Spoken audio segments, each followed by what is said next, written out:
how is this budget boosting growth? What was the big idea for growth beyond saying that I bet on the middle class now consuming more with the tax breaks I give them? So there are two elements of growth. Short-term growth, immediate need to boost consumption from the middle class. So that's what is being addressed on the tax code. Then there's the long-term structural growth that India needs. There's a lot of little initiatives across, whether it's AI, technology, startups, the startup fund, that will stimulate growth longer term, innovation longer term.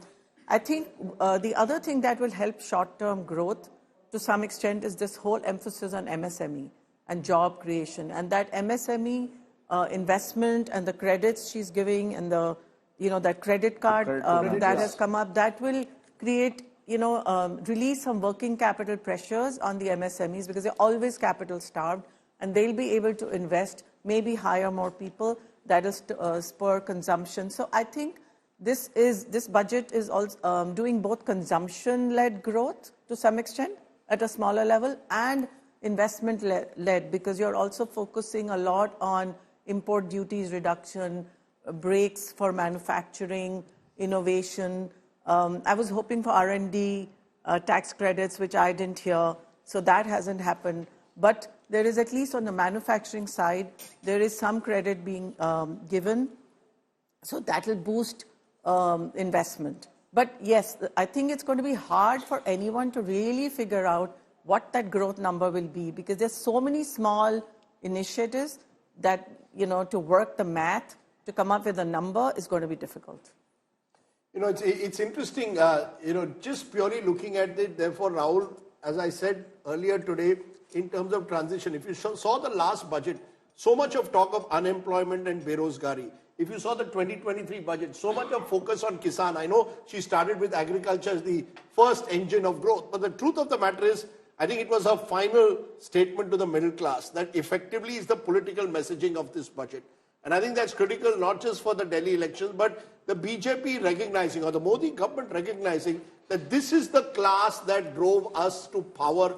We need to send out a message to them and then bet on them consuming more. You're placing a bet that when I change tax slabs, I am incentivizing people. Now with your savings, please go out and consume. But it's a very big idea. It's not a small idea, Rajdeep. Let's not undermine. No, what is the big idea? I'll tell you what What's the idea is. So if you see, if I'm changing 7 lakhs to 12 lakhs is not a big idea.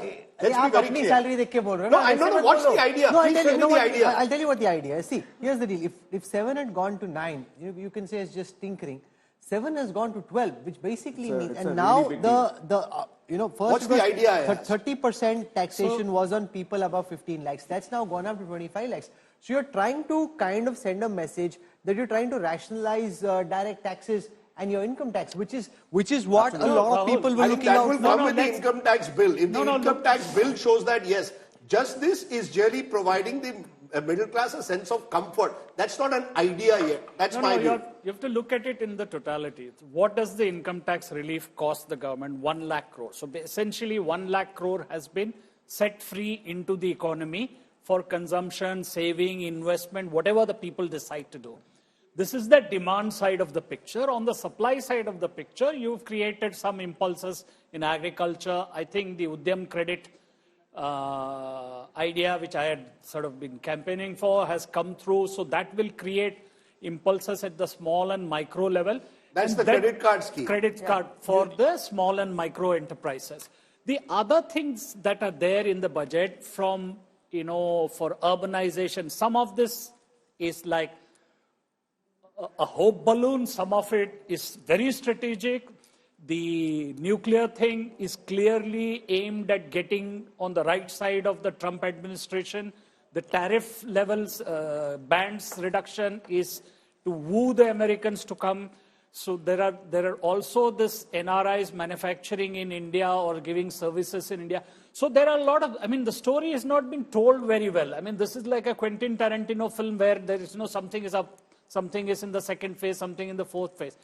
But she has delivered the political message in the last over of the match, so to speak, where India's middle class is being told, we hear you.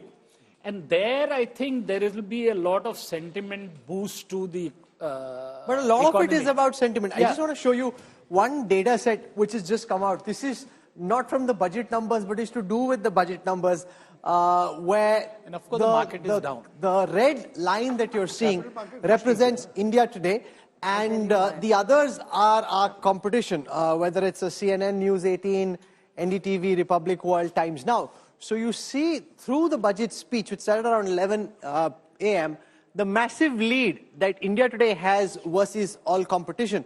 So I was just doing the numbers. If you were to aggregate our competitors, you would still not reach the live concurrent viewership of India today throughout the budget speech. So that's quite significant.